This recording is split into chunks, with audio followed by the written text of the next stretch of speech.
Many of the pundits are predicting that out of this economic mire, that China and probably India will come out on top. And I'm not sure where their bases lie.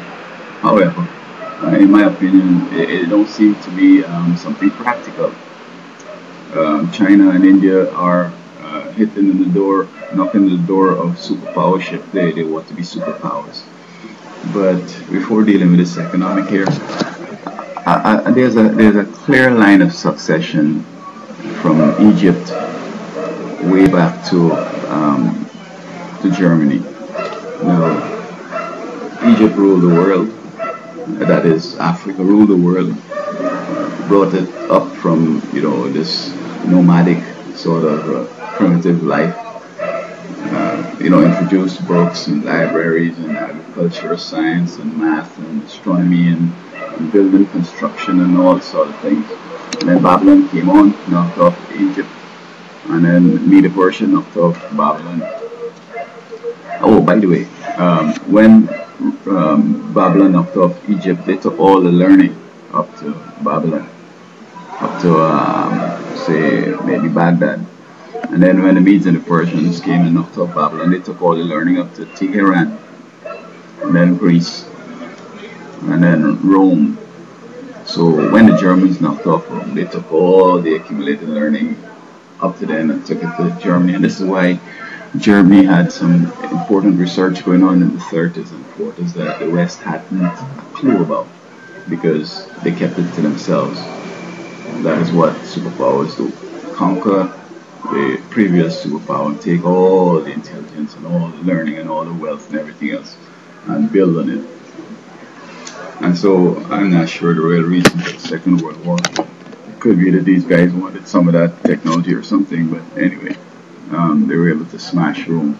So the wisdom that Germany, the wisdom that Germany had, rocket scientists, media engineering, and other aspects of modern life that are even being rolled out now came from Germany.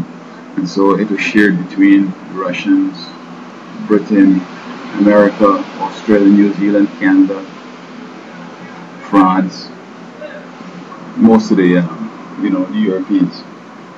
And so if China or India wants to be superpower, then they have to go and get that knowledge and that wealth and take it by force.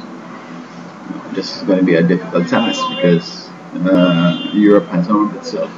Where all the guys have armed themselves with nuclear arms, and India nor China don't have the courage to really fight all these guys that you mentioned earlier to get their bits of intelligence to put the whole package together to go to the next level. They have to be prepared to copy and to buy and to collaborate to get things going on the road. Because I was amazed the other day where China, after the Tiananmen Square, were embargoed on supercomputers. And they were pleading the other day for a break of the supercomputers. And same thing with India, they want technology to be transferred. And so if China or India think that this economic morass or this economic catastrophe is only going to affect America and Europe, then I think they're mistaken.